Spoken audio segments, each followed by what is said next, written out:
especially back then. Yeah. Not like these days. How crazy is it was that Marino's rookie year? Yeah, it was. He makes it to the Super Bowl his rookie year, and then that's it for the rest of his life. Yeah, it was his second season. 83, okay. He was in an 83 class with Kelly and El. Oh, yeah. Yeah, it was the following season. And who'd they beat in that AFC Championship game? The 84 Steelers. That was like the best Steelers team of the 80s. Yeah. Which is not saying much. Mark Malone. Oh, jeez. Best team not to win. I would say maybe one of those Broncos teams, because I mean that was John Elway in his prime. Maybe not the team that got destroyed 55-10, but probably remember that Super Bowl, the Broncos and the Redskins. I think they got out to a 10-0 lead, and then the Redskins rattle off like 42 points. Yeah, they were down early, and then they just took over. Like, people thought it was going to be a blowout. It's like, oh my god, the Denver is destroying them, and then, oh boy. Yeah, Doug Williams. Yeah, I was gonna say that was the Doug Williams one, wasn't it? Yeah, and Timmy Smith as the running back. Yeah, it's like those guys just had ridiculous games and then disappeared. Well, it just goes to show you too what the offensive line did. I mean, Hogs, Joe. The Hogs. The Hogs, probably the best offensive line nickname ever. Oh, definitely. Well, now they have Gettleman with the Hog Mollies, but I mean, Gibbs originated that. All right, guys, this was fun. Thank you for this. We will put this on as a poll on the donut bag. Johnny Black, founder of the Scarecrow. You are JBall0202 on Twitter. What is the Scarecrow? Is that just a general sports website? What's it about? It's a sports website. Basically, what we do, we concentrate. We just started a few months ago, less than 4 months ago. We started it, and it basically started, like I said, my friend John, who's the Mage on Twitter, and he's more into football than I'm. But we snowball. But the thing was, I work at night, so I'm around during the day, so we would talk during the day for an hour, 2 hours at a time, just about football and baseball. And one day we thought to ourselves, like, we could do this. Reading other websites and things like that, it's like, we can do this. So we started it up in May, and it's basically just football, baseball, and basketball. And then we do fantasy football things. We haven't gotten into the college sports or hockey or anything yet. That's coming up. Yeah, we started a few months ago. I was writing some articles. We went on Twitter, DM'd a bunch of people, and right now we have about 30 writers. Yeah, I just got on your site. There's a lot of articles on there, a lot of writers. So that's awesome. All right. Well, thank you for being on, Mark. Thank you for being on, and we'll talk to you guys later. Yeah, thanks, guys. That was fun. Thanks a lot. Okay, now to preview the Steelers Tampa Bay Bucs game, I have Matt Matera on. He works for the Pewter Report and also writes for Sports Al Dente and Let's Talk Pens. Matt, how you doing? I'm doing great, man. How about yourself? Well, doing better than the Steelers. I think a lot of people are. One thing they're really good at is generating attention and drama, but they're not very high on the win column right now. But the Bucs are. I mean, 2-0. Did anybody see this coming? What were expectations when we heard Jameis Winston wasn't going to start the season because of suspension? What were the expectations? I mean, was this a total shock that they'd be 2-0? It's very surprising. Going into it, it's funny. If you would have said before the season that going into a Monday Night Football game, one team was going to be undefeated and the other team wouldn't have a win yet, you would say, oh, the Steelers are undefeated and the Bucs are still looking for their first win. Exactly. But now that's the other case. The tables are turned. Going into the season, everyone was saying, oh, man, those first 3 games, those are tough even if Jameis Winston was playing. You got the Saints, who are good at home and were – a miracle catch away from going to the NFC Championship game. You got the defending Super Bowl champs and then the Steelers, who are always into it. So going into the season, people were saying, all right, if Fitz can just get one win from the Bucs, if they start out 1-2 and then they play the Bears week 4 before they go into a bye and Jameis comes back, that would be best case scenario, is just getting one win and surviving an 0-3 start. And now being 2-0, and not just 2-0, like just dominating on the offensive side of the ball with Fitz getting the NFC Player of the Week 2 weeks in a row. No one saw this coming. Yeah. When there was news that Winston was going to be suspended at the beginning of the season, Steeler fans said, "Ho, easy win, week 3, Tampa Bay, easy win. We play Fitzpatrick, ha ha ha. So we'll destroy Cleveland, maybe we'll beat Kansas City, and then easy win in Tampa." And now it looks very scary from the Steelers' perspective. Fitzpatrick is amazing. What is he doing that is just so good right now? Well, he's getting the ball out of his hands quicker than what he's used to do in the past. But really the key is that the Bucs have so many weapons on the offensive side of the ball. Mike Evans is an absolute beast. Chris Godwin, who's a second-year player, he is going to be a star. Make no mistake about it. The only reason he doesn't have more playing time is because they have Deshaun Jackson, as their number 2 wide receiver.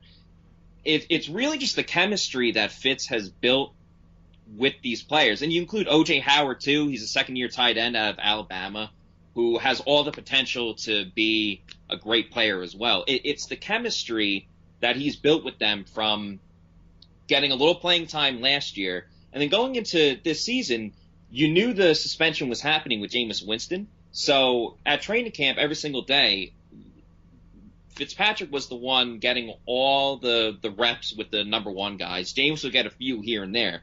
But the Bucs really prepared with knowing Ryan Fitzpatrick is our guy week 1, so he's going to be our starter. So it's weird because you obviously never want your starting quarterback not to be playing in games. But in this case with the Bucs, since you know it's happening, now you have the advantage, not that it's an advantage with your backup quarterback, but you had the advantage of knowing that your backup is going to be playing, so you can get him as physically and mentally ready as possible.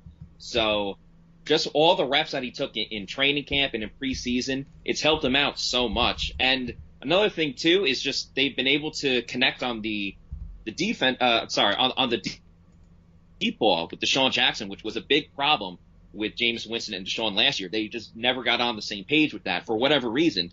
And Fitz is literally every time he drops back and throws it deep, Deshaun's going to catch it. But even more so than that, and I know I've been ranting on, so I'll end it real quick. Head coach Dirk Cutter, he gave the offensive play calling duties to the offensive coordinator, Todd Monken. And since he's been calling plays, I know it's the preseason, but the Bucs led the NFL in points per game in the preseason, and you've seen what they've done in the first 2 weeks. So that's a big factor as well, is Todd Monken calling the plays.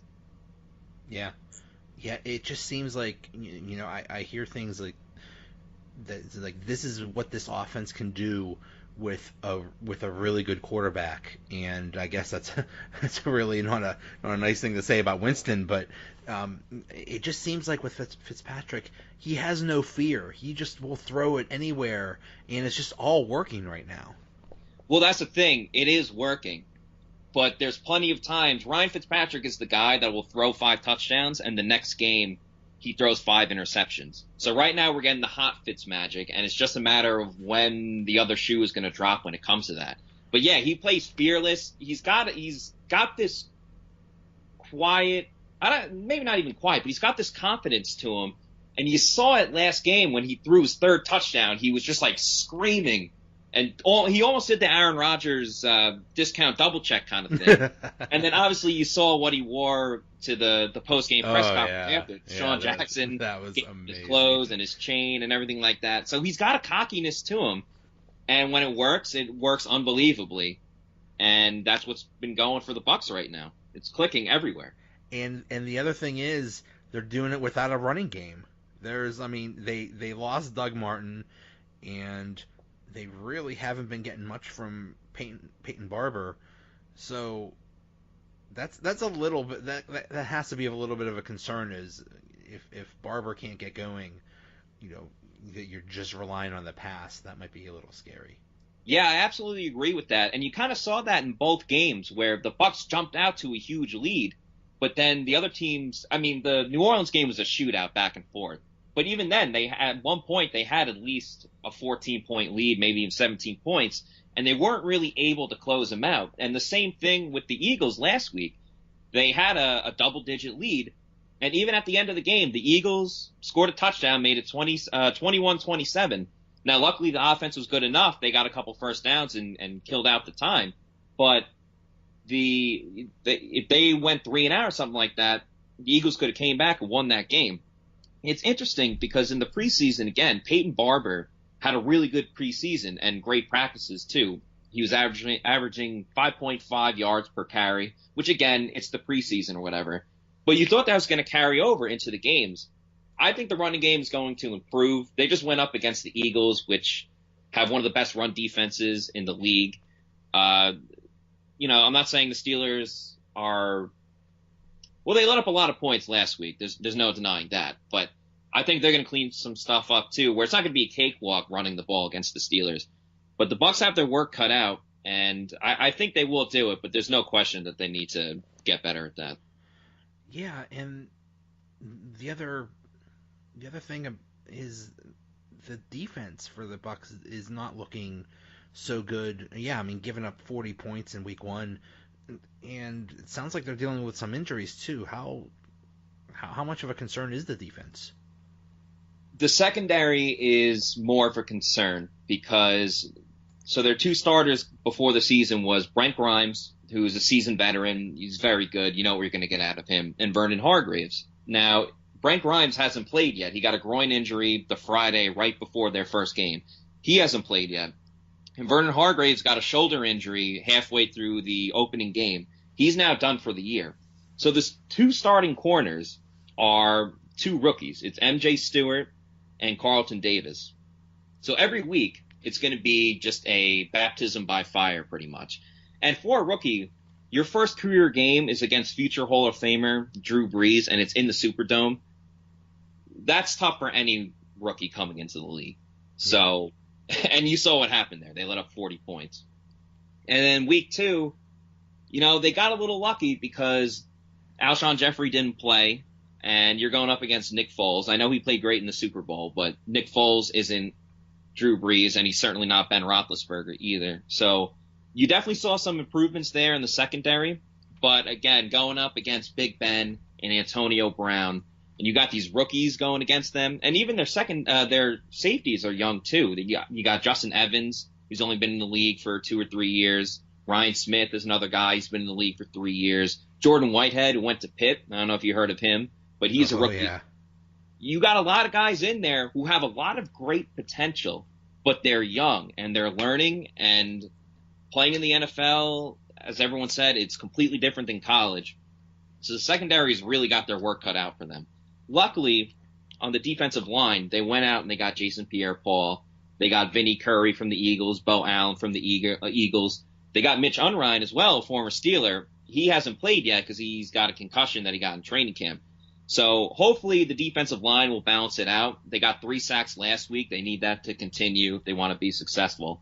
But, yeah, the secondary is definitely a concern just because you don't really know what you're going to get from a bunch of rookies and young players. Yeah. Yeah, and Vita V, the first-round draft pick. I know it's early, but how's he looked so far? We haven't really seen him. The first day of training camp, when they put on the full pads and everything, he injured his leg. I believe it's don't quote me, but I believe it's a stress fracture on one of his legs. He hasn't practiced since. He's rehabbing. Coach said that he's rehabbing very well. It's going great for him. But we haven't seen him play at all. He hasn't practiced with the team. He didn't play in any preseason games, and he hasn't obviously played in any of the regular season games. So we don't really know anything. He hasn't played at all. We haven't seen any tape on him other than him in shorts and shoulder pads and a helmet.